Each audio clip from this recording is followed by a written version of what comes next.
मेरे लिए थोड़ा सा मुश्किल है, और मुश्किल ये है कि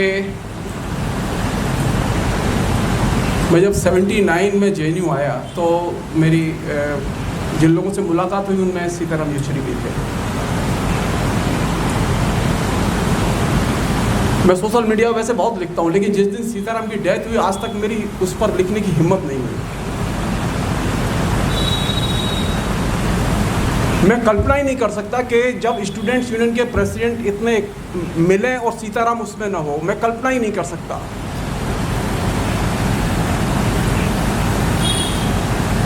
पचासों मीटिंगें मैंने की, बहुत सारी बातें रखी गई, मैंने उनसे कोई चीज़ नहीं कहूँगा मैं आपसे, क्योंकि यहाँ जो लोग हैं उनमें से कोई भी JNU पढ़ने जाने वाला नहीं है।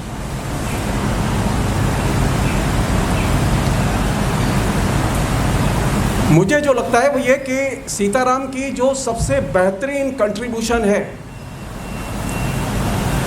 वो ये कि उसने JNU के लिए ही नहीं, हिंदुस्तान के लिए भी डेमोक्रेटिक एटमॉस्फेयर और डेमोक्रेटिक जो है परिवेश कैसे निर्मित किया जाए, लोकतांत्रिक परिवेश कैसे निर्मित किया जाए, उसमें सबसे बड़ी भूमिका उस पर बात की जानी चाहिए। ये सही है, प्रकाश ने भी कहा, रघु ने भी कहा कि JNU का संदर्भ, डेमोक्रेसी का संदर्भ, छात्र राजनीति का संदर्भ, ये तीन संदर्भ सीताराम के प्रसंग में बहुत महत्वपूर्ण हैं। मैं एक नई चीज़ आपसे शेयर करना चाहता हूँ। सीताराम की जो भाषण कला है उसे आप JNU में जो परंपरा रही है भाषणों की और जो आइडियोलॉजिकल टकराहट रही है उसके बिना समझ ही नहीं सकते। JNU में सब लोग एक ही पैटर्न पर क्रिएटिव लैंग्वेज नहीं बोलते, पहले भी नहीं बोलते थे, आज भी नहीं बोलते।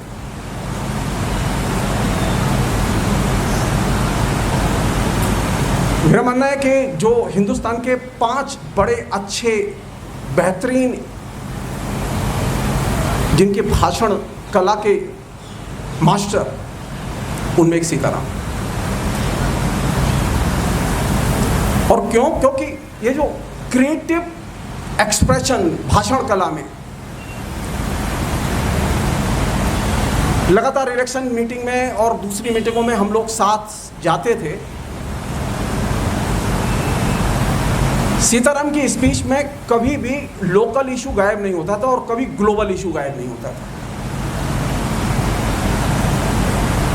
सीताराम बोलेंगे तो वे उन मसलों पर बोलेंगे जिन पर हमने अभी चर्चा नहीं की है।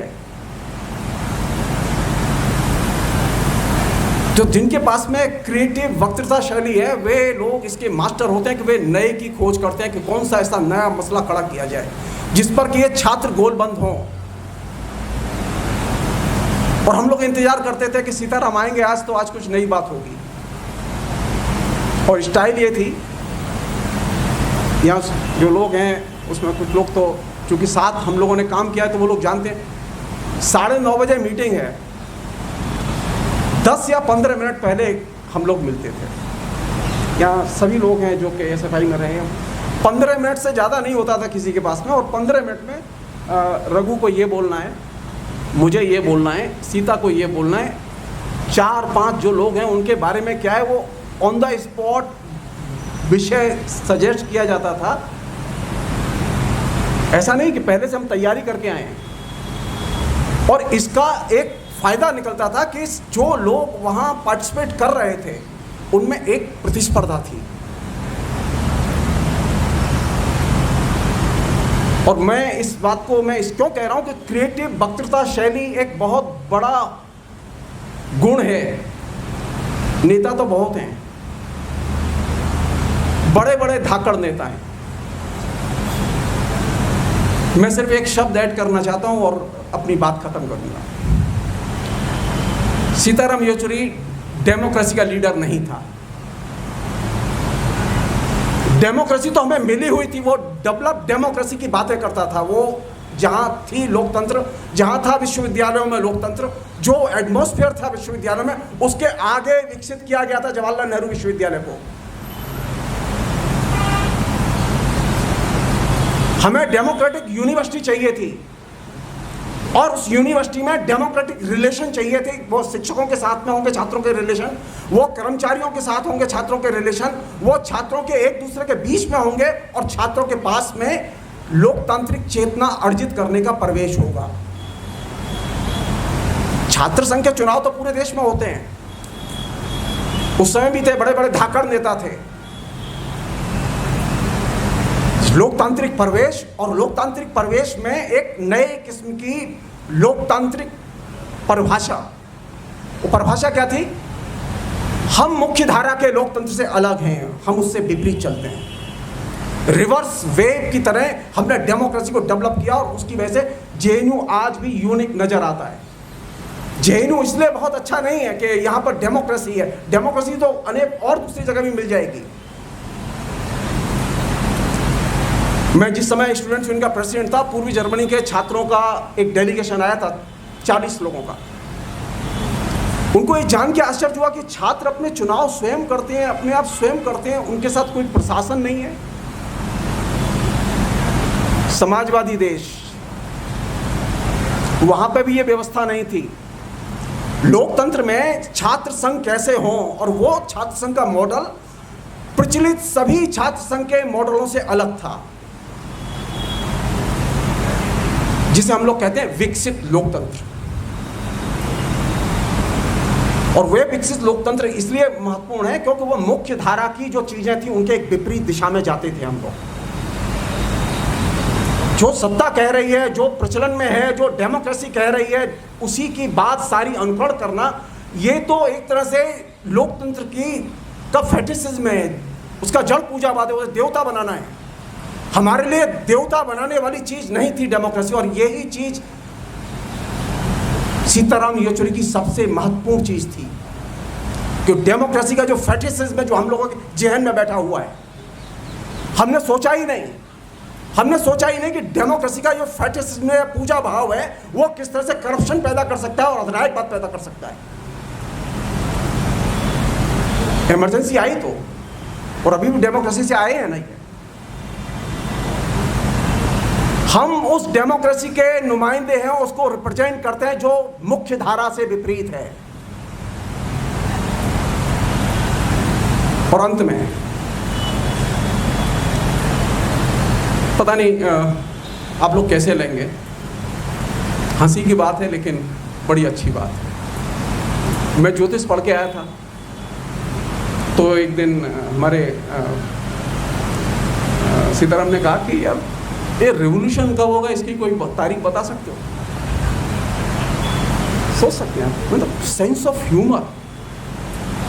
मैं तो 13 साल ज्योतिष पढ़ के ही आया था। मैंने कहा कि कम्युनिस्ट पार्टी की डेट ऑफ बर्थ और टाइम पता चल जाए तो रेवोल्यूशन का डेट ऑफ बर्थ भी निकाल।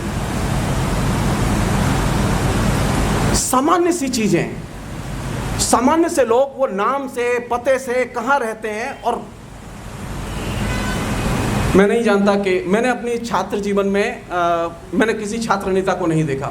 मैं प्रकाश के सामने प्रकाश को सुनने का क्रेज जरूर था, लेकिन प्रकाश को देखने का और प्रकाश को लेके पागलपन नहीं था। सीताराम आज आएंगे बोलने के लिए, कैंपस में बाकायदा भयानक हलचल रहती थी। सवाल ही नहीं है गोदावरी हॉस्टल की कोई लड़की अपने कमरे में रह जाए। सीता आते थे अपनी गाड़ी से, कैंपस में गाड़ी किसी के पास थी नहीं, 2-1 लोगों के पास मोटरसाइकिल थी। अब उस मुश्किल ये थी कि आपको तो लोगों से मिलना है तो लोगों की तरह होंगे तब न मिलेंगे। पूर्वांचल के पीछे पिछले गेट के वहां गाड़ी खड़ी करके पैदल वहां से आता था। कमाल है, बोले कि यहाँ किसी के पास गाड़ी नहीं, मैं गाड़ी से आऊँगा तो ठीक नहीं लगेगा, पैदल पैदल इतनी दूर चल के पैदल चुपचाप। और क्रेज, बस आप एक बार नोटिस दे दीजिए मैस में कि आज सीता की स्पीच है। मैं आपको सच कह रहा हूं कि मैंने ये क्रेज कभी नहीं देखा। एकमात्र देव प्रसाद त्रिपाठी के भाषण को लेके क्रेज था ये, और या फिर सीताराम येचुरी के भाषण को लेके। उसका कारण वही जो मैं आपसे कहूं, क्रिएटिव वक्तृता शैली। और क्रिएटिव वक्तृता शैली डेमोक्रेसी की जान होती है। क्रिएटिव वक्तृता शैली के बिना आप जेएनयू क्रिएट नहीं कर सकते थे। और ये जो चीज़ है, ये चीज़ कायदे से समझने की, और मुझे डेमोक्रेटिक स्पेस चाहिए जिस पर कि अभी सबसे ज़्यादा हमले हो रहे हैं, और मुझे क्रिएटिव बोलने वाले भी चाहिए। इनमें इन दोनों चीज़ों का मैं जितना विकास करूंगा, डेमोक्रेसी उतनी ही ताकतवर बनेगी। मेरी तरफ से सीताराम के लिए सिर्फ यही श्रद्धांजलि। बहुत बहुत शुक्रिया।